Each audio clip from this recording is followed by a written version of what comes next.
안녕하세요. 김유라입니다. 오늘은 앨리슨님의 신간 부동산 투자로 진짜 인생이 시작됐다의 후반부 나머지 절반 함께 리뷰해 보겠습니다. 평범한 두 아이를 키우는 전업주부에서 임대사업자로 작가로 부동산 투자 강사로 활동하고 있는 앨리슨님의 부자 되는 꿀팁을 한번 이야기 나눠볼게요. 이 뒤에 뭐라고 써있냐면 내가 밟은 땅은 돈이 된다라고 써있어요. 발품을 팔아 수익률 높여라. 발로 막 뛰어서 걸으면 걸을수록 보이고 전국에 부동산을 다 다녔기 때문에 그걸 비교하는 방법, 처음 가보는 지역을 비교하는 법이 다 들어있습니다. 저도 나는 마트 대신 부동산에 간다라는 책을 냈잖아요. 이게 뭘 의미하냐면 우리가 마트에 쇼핑을 자꾸 하면은 오늘은 이게 싸구나, 오늘은 돼지고기가 싸네, 오늘은 콩나물이 좋다라는 걸 아는 것처럼 부동산을 많이 다니면 이게 좋다, 나쁘다라는 것을 알게 됩니다. 아니면 가격이 오르겠다, 떨어지겠다를 알게 되죠.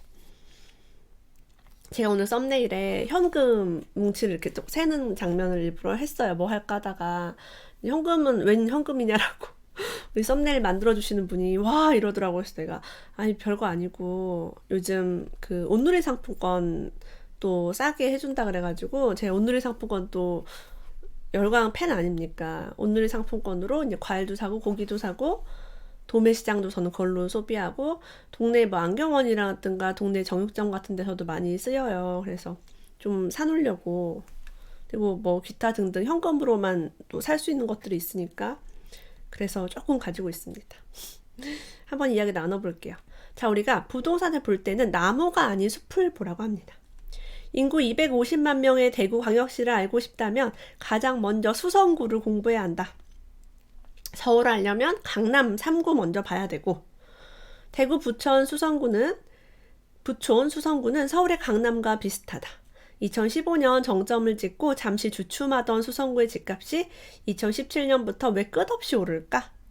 단편적으로 얘기하자면 부자들이 살 집이 부족했기 때문이다. 서울도 지금 새 아파트가 굉장히 많이 오른단 말이에요. 헌 아파트보다. 이것도 그냥 단편적으로 부자들이 살 집이 부족하다. 그들은 우리랑 상관없이 돈이 많다라고 볼 수 있겠죠. 그럼 수성구의 열기가 어디로 번져나갈까? 수성구와 유기적인 관계를 갖고 있는 도시는 어디일까? 수성구의 상승세가 어디로 퍼져나갈지 예측해서 선점할 수 있다면 대구의 상승장에도 올라탈 수 있었다라고 합니다. 여러분 사는 지역 보시면 어느 동네가 많이 오르고 나면 결국엔 다른 동네도 오르고 다른 동네도 오르고, 서울이 오르니까 어때요? 지금 수도권이 오르고 있어요. 수도권이 오르니까 조정지역으로 지정을 하고 또 조정지역이 아닌 비조정지역들이 또 치솟고 있습니다. 이렇게 지금 전국적으로 이 열기가 번져나가고 있어요. 이걸 바로 전문용어로 키 맞추기라고 합니다. 이쪽이 많이 올라가면 다른 데도 저평가된 곳들이 조금씩 이제 오르는 거예요. 별로 오를 만한 일이 없는 동네도 이제 오르게 되는 그 원리가 키 맞추기입니다. 앨리슨님은 임장이라고 해서 이 장소에 임한다라는 뜻이에요. 그 부동산을 많이 직접 가보는 거죠. 현장에 가보는 겁니다. 많이 가본 앨리슨님은 이렇게 얘기합니다. 나는 이제 절대 한 번 가보고 섣불리 물건 투자를 하지 않는다. 처음에 갔을 때는 미처 보지 못한 부분들이 두 번, 세 번 다시 가서 보면 비로소 보이기 시작한다. 가격이 많이 빠지고 있구나. 더 떨어질 시장이다. 매수하면 안 되겠다. 지금 이 가격이 바닥이구나. 최소 얼마까지는 가겠다 등등. 열심히 발품을 팔면서 지역을 비교해보면 이런 판단 능력이 자신도 모르게 생겨난다 라고 합니다. 더 떨어질 시장이다 라는 것은 뭐냐면 전세가 막 빠지고 있거나 빈집이 많거나, 그리고 앞으로도 입주 물량이 많거나, 아니면 그 지역의 기반 시설 어떤 기업들이 무너지고 있거나 이렇죠. 이 가격이 바닥이구나 라고 할 때는요, 전세 가격이 이제 오르고 있거나 전세가 부족하거나, 그러면 더 이상 빠지기는 힘들죠. 집이 부족할 때 전세가 오릅니다. 최소 얼마까지 가겠다는 생각이 드는 것들은 과거의 가격, 과거에 이 동네가 얼마까지 갔었는데 안 좋은 일이 있어서 이제 그동안 물량이나 이런 것 때문에 많이 하락을 했을 때, 사실은 최소 이전에 전고점 가격 정도는 가볍게 뚫고 갑니다. 이런 식으로 볼 수 있겠죠. 지도를 만드는 게 임장 준비의 시작점이라고 합니다. 많은 분들이 가서 난 너무 모르니까 두려워서 아예 부동산을 가지를 못하십니다. 지도를 만들면 자신감이 생겨요. 아, 이 동네에 이런 게 있고 저런 게 있구나. 그리고 누가 설명해주면 조금은 알아들을 수 있겠죠. 나는 매번 임장을 나가기 전에 내 손으로 지도를 만든다. 직접 지도 위에 표시할 내용이 너무 많기에 남이 만들어 놓은 지도는 나에게 아무 쓸모가 없다. 별표할게요. 남이 만들어 놓은 지도는 나에게 아무 쓸모가 없습니다. 저도 지도를 제가 만들거든요.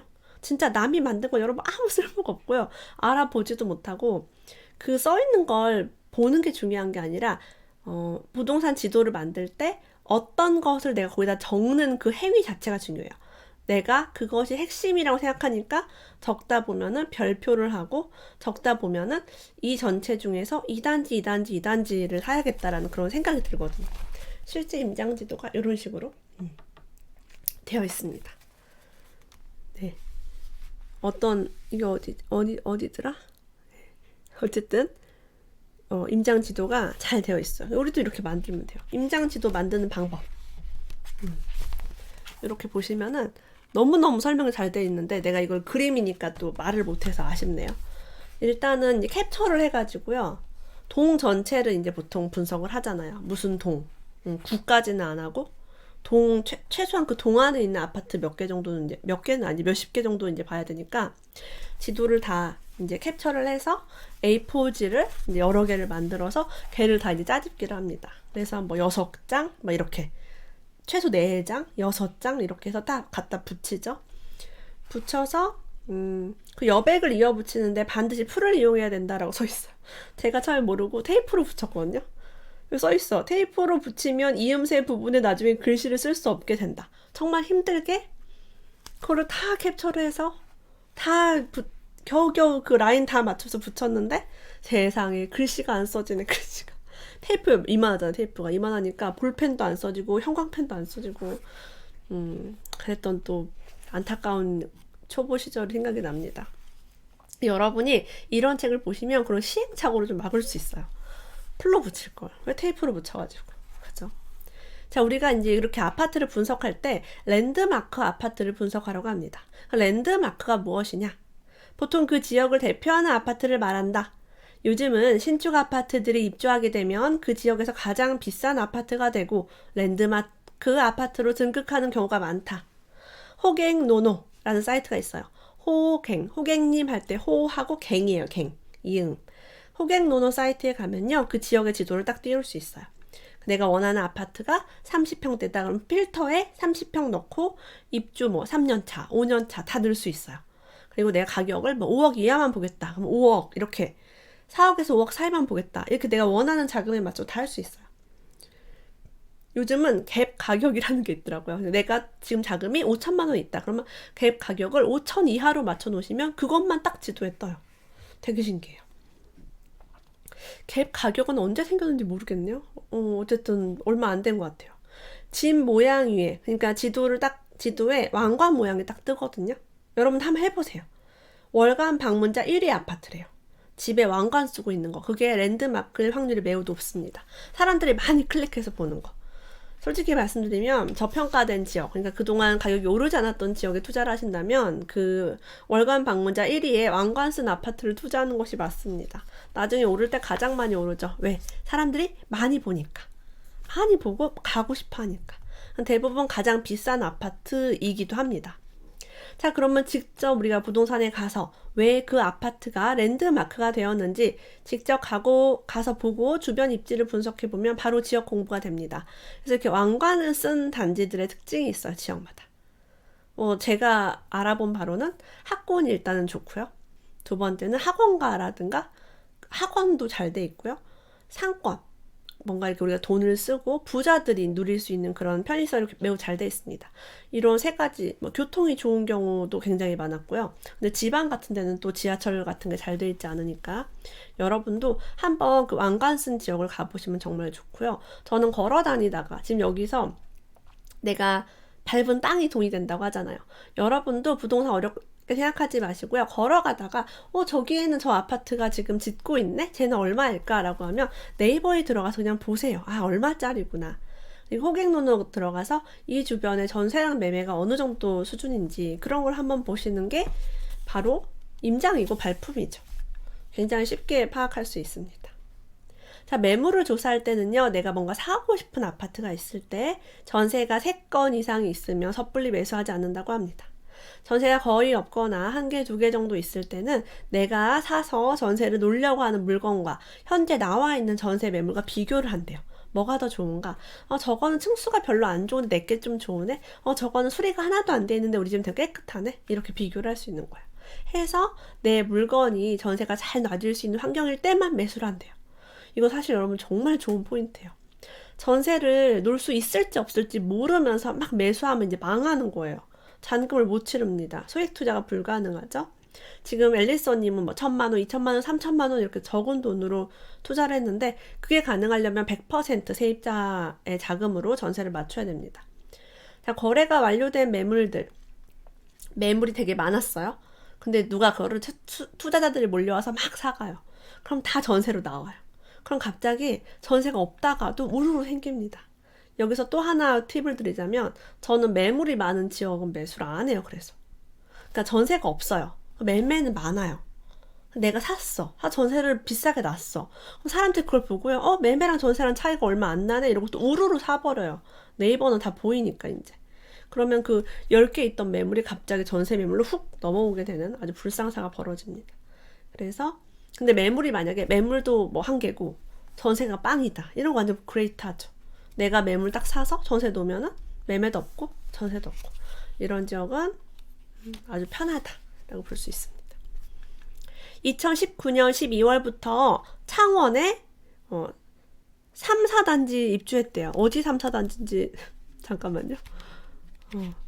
용지 아이파크 그 주변 유니시티, 예, 중동 유니시티 그쪽을 얘기하는 건가요? 그쪽 얘기하는 것 같아요. 1, 2단지 하고 입주 마무리되고 3, 4단지가 마무리되고 나면 창원의 부동산 시장도 오랜 침체기를 끝내고 아주 높게 비상할 것이다. 그래서 부동산 투자는 타이밍이 중요하다고 말하는 것이다.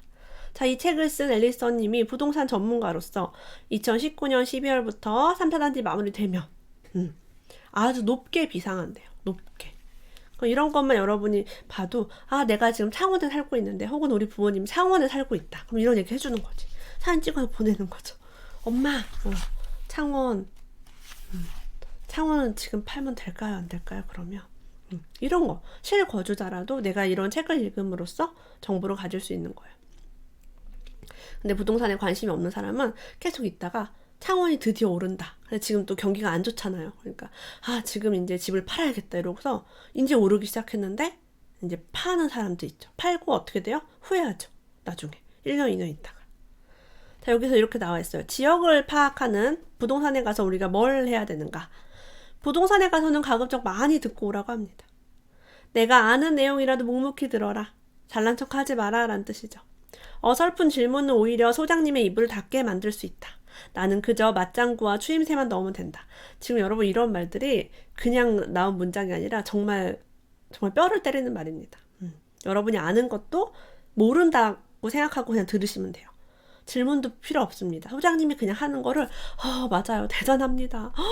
나는 몰랐네. 소장님 안 만났으면 내가 어쩔 뻔했어. 이런 것도 모르고 이렇게 그냥 막 들으세요. 그리고 소장님이 좀 틀린 얘기를 하거나 소장님이 내 의견과 다른 얘기를 하거나 무슨 막 개발 호재 되지도 않는 거를 막 이렇게 막 부풀려서 얘기를 하더라도 그거 아니잖아요. 안 되잖아요. 라고 그거 제가 생각하기에는 아니라고 하던데요. 이렇게 하지 말고 그냥 다 들으래요. 그래서 나를 문전박대하지 않고 시간 내서 설명해 주는 것만으로도 감사한 일이다 라고 합니다. 이 과정에서 정말 괜찮은 소장님을 만나면 명함도 이제 받아서 이제 지속적으로 연락을 하면 되겠죠. 여기 중개소 방문 시 질문 리스트가 있어요. 진짜 이런 리스트들이 정말 아주 노련한 어떤 경험에서 나온 어마어마한 질문입니다. 어마어마한 질문이에요. 질문만 잘해도 돈을 많이 벌 수 있습니다. 자, 그리고 이 책에서 약간 실패한 사례? 좀 잘못 산 삑사리 사례 이런 것들이 있어서 되게 좋았어요. 늘 사람들은 성공담만 얘기하잖아요. 근데 이런 거 사면 안 되는구나를 알려줍니다. 저도 이제 이런 투자를 많이 해봐가지고 공감이 됐어요. 익산, 전라북도 익산에 투자를 한 적이 있는데 제일 아파트 가격은 쭉쭉 오르는데 왜 부영 아파트는 오르지 않을까? 아, 영등동의 제일 아파트인가요? 부영은 그 옆에 다른 동네인데 영등동 말고. 예. 저도 익산 이제 몇 번 갔었거든요. 부영 건설이 임대 아파트를 지어 분양하는 건설사여서 일반 건설사보다 선호도가 떨어진다는 사실 당시에 나는 전혀 알지 못했다라고 합니다. 부영하면 아주 안 좋아하죠. 그 부영 건설이 사랑으로라는 그 새 모양, 원앙 두 마리 모양이 있는데, 아, 네. 정말 우리 토종 기업이에요. 저는 좋은 기업 같아요. 기업 가치나 이런 건 좋은데, 조금 이제 분양하는 일반 아파트보다 럭셔리하지는 않습니다. 톡 까놓고 얘기해서, 네. 백운밸리 이제 입주할 때, 백운밸리가 분양할 때도 인기가 많았지만 정말 많이 올랐죠. 프리미엄이 대형 평수에는 2억 원 이상 붙었던 그런 아파트입니다. 백운밸리 입주하기 전에 앨리서님이 그 주변에 가지고 있던 아파트를요 팔았대요.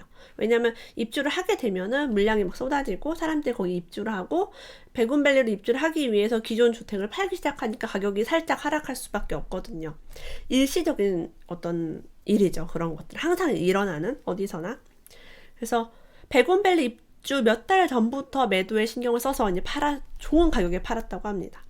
예상대로 백운밸리의 입주가 시작되다 앨리서님이 가지고 있던 D 아파트의 매매 전세 가격은 고전을 면치 못하고 있다고 합니다.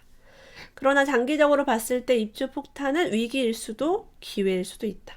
반대로 내가 지금까지 집을 못 샀다. 내가 이 동네 너무 관심이 있는데 이 동네에 뭔가 아파트가 막 2,000세대, 3,000세대가 갑자기 입주한다.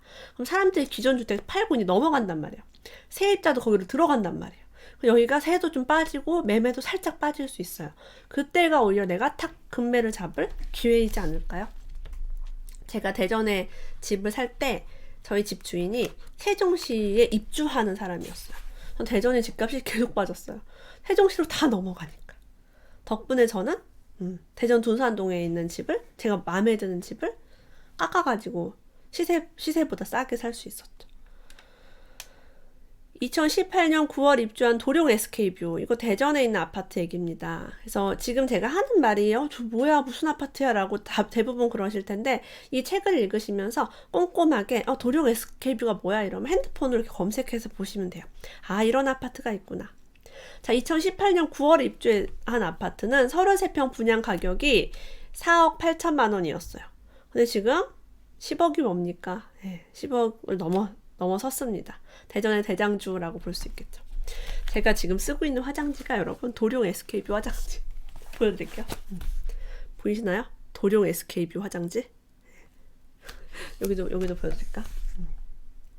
보이나요? 도룡 SK뷰 보여요? 제가 이제 최근에 미니멀 라이프 한다고 이거를 이제 청소를 이제 막 했어요. 창고를 하니까 휴지가 막 나오잖아요.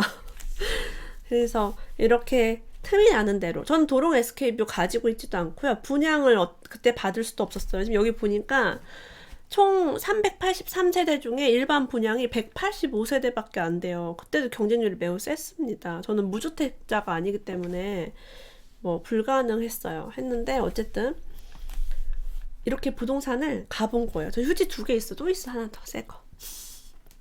그래서 이런 말 있죠. 여러분 동네에 이제 아파트 분양을 많이 하고 있다면 이런 데 계속 가서 그냥 보는 거. 아, 이렇게 생겼구나. 얼마구나. 보는 거죠. 아, 사람들이 관심이 많구나. 네. 뭐 안타깝습니다. 휴지만 있습니다. 집은 없고 휴지만.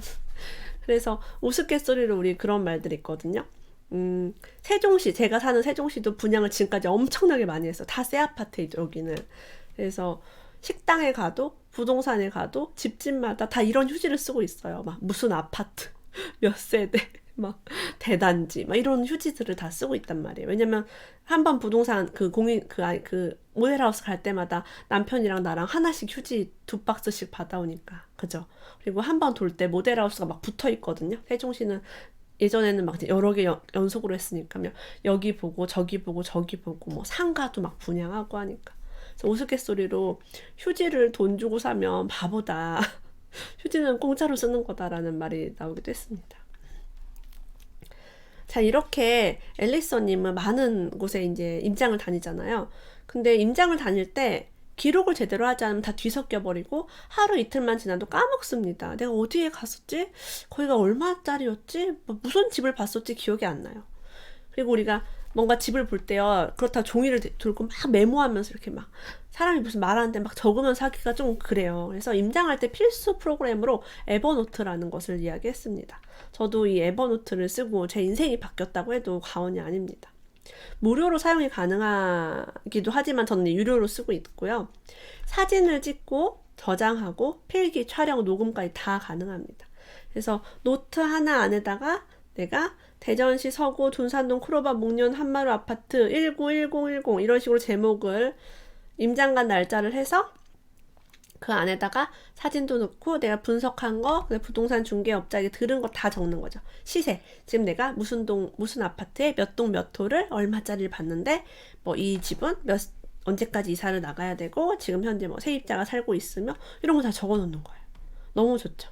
저도 이런 용도로 많이 활용을 하고 있습니다. 이렇게 기록을 하지 않으면 정보가 아니다. 그냥 막 듣기만 하고 집에 오면은 그냥 날아가는 거예요. 근데 기록을 하면 여러분이 보물이 됩니다. 나중에 보면서 후회를 많이 하죠. 오, 많이 올랐네. 그때 살걸. 예. 크로바 아파트는 정말 수억 원이 올랐죠. 일정 시간이 지나도 전세가 잘 나가지 않을 때. 투자를 하게 되면 전세를 보통 놓잖아요. 매매를 한 다음에 전세를 놔요. 그럼 전세가 안 나가는 경우 굉장히 많습니다. 소장님이 서운해하지 않도록 예의를 갖추어 내가 정말 속이 타고 급한 나의 상황을 설명한 후에 가급적 많은 부동산에 매물을 내놓아야 한다. 저는 최소한 30군데에서 50군데 정도 내놓습니다. 왜냐면 내 물건의 전세를 맞추기 위해서 한 명을 뛰는 것보다 30명을 뛰는 게 훨씬 좋거든요. 공동 중개를 한다고 하던데요. 다 공유를 한다고 하던데요. 네, 다 공유를 하지만 다른 곳과 거쳐서 이제 중개를 하게 되면 중개 수수료를 절반밖에 받지 못해요. 내가 매도와 매수의 연락처를 다 가지고 있으면 매도, 매수 양쪽에 이제 양타라고 합니다. 전문 용어로. 수수료를 2배를 받는데요. 내가 만약에 매수자만 데려오고요. 저쪽 부동산에서 매도자를 이제 알고 있다면 나는 매수자 쪽 복비밖에 받지 못해요. 그래서 사람들은 대부분 내가 가지고 있는, 내가 매도와 매수를 다 알고 있는 그런 매물을 우선적으로 소개해줍니다. 이건 인간의 심리가 어쩔 수 없어요. 똑같이 일을 하고도 2배를 받느냐, 1배를 받느냐 차이예요. 전세 같은 거, 전세 월세 계약할 때 여러분 같으면 어떤 집을 소개하시겠어요? 그래서 매물이 많을 때는 무조건 내가 갖고 있는 매물을 먼저 소개하기 마련이다 라고 이런 숨은 꿀팁도 알려주셨습니다. 자, 실제로 우리가 어떤 집을 사게 되거나 내 집 마련을 하거나 투자를 하게 될 때 가장 먼저 하는 것이 매도, 매수 조건을 협의를 하고 그 협의가 맞으면 계좌를 받아서 가계약금이라는 것을 입금합니다. 법률적으로 가계약금이라는 용어는 없는 것이라고는 하나 우리는 계약서를 쓰러 직접 만나기 전에 의사 표시를 이제 그렇게 하는 거죠. 통장에 뭐 한 100만 원 500만 원 이렇게 보통 몇백만 원 정도 보냅니다. 가격이 급격하게 오르는 동네는 1000만 원 단위로 보내기도 합니다. 가계약금만으로 계약이 성사가 되므로 보내기 전에 반드시 정확한 동호수, 매매 대금, 잔금 날짜, 기타 거래 조건 등을 넣은 확약 문자를 교환해야 한다. 그래서 예를 들면 내가 가계약금을 500을 넣었는데 만나서 매매 얼마에 하기로 했잖아요. 잔금 얼마로 하기로 했잖아요. 뭐 중도금을 주세요. 막 이런 경우 되게 많아요. 그리고 이제 가계약금을 넣고 계약서 쓰기 전까지 만나는 시간이 며칠 걸린단 말이에요. 서로가 날짜를 잡아야 되니까 뭐 바빠요, 일해요, 어째요, 약속이 있어요 해서 3일, 뭐 일주일 후에 만나게 될 때 그 사이에 집값이 오르기도 할 때 혹은 뭔가 변동이 생겼을 때 막 이 조건들이 까다로워집니다. 막 중도금을 막 갑자기 몇 억을 달라고 그러고, 막 잔금을 빨리 해놓으라 그러고, 집을 파는 사람이 팔기 싫으면 이제 그렇게 하는 거죠. 그래서 꼭 문자 메시지로 여러분이 가계약금 왔다 갔다 하는 그 순간에 해야 돼요. 전세를 놓는 것에 협조한다, 잔금 전에 수리에 협조한다, 이렇게 우리가 협의한 것에 대해서 필히 문자로 주고받아야 됩니다. 그래서 어떤 법률적으로 다툼이 생기고 했을 때 이 문자를 증거로 활용을 해야 돼요. 항상 증거를 남겨야 됩니다. 여러분이 혹시 통화를 할 때도 저는 녹음을 꼭 하거든요. 이렇게 돈이 오가는 문제는 녹음을 하세요. 혹시 모르니까. 상대방이 말을 바꿨을 때 저번에 분명히 저한테 이렇게 말씀하셔서 저는 그래서 계약을 했다고 이야기를 해야 됩니다. 가계약금 보내기 전에 이거는 매매를 하거나 여러분이 전세를 계약하거나 월세를 구할 때도 마찬가지입니다. 반드시 등기부 등본을 확인해야 합니다. 그래서 등기부 등본에 어떤 소유권 이외의 권리사항, 은행의 근저당권, 뭐 압류 이런 것이 없는지, 문제가 없는지를 꼭 확인해야 됩니다. 대출이 너무 많이 있거나 복잡한 권리 관계가 있다면 여러분들이 그런 것들을 조심하셔야겠죠. 경제적 자유를 향한 부동산 여행기 한번 보았습니다. 사야 할 아파트와 사지 말아야 할 아파트가 잘 정리되어 있고요. 정말 쉽게 우리가 뭐 로얄층, 그 다음에 좋은 타입, 그 다음에 뭐 마통풍 이런 거에 대해서도 굉장히 잘 설명이 되어 있는 그런 책이었습니다. 오늘도 함께 해주셔서 감사합니다. 이 책은 네이버 카페 선한부자 프로젝트에서 10권 이벤트 진행하고 있습니다. 우리 다음에 또 만나요.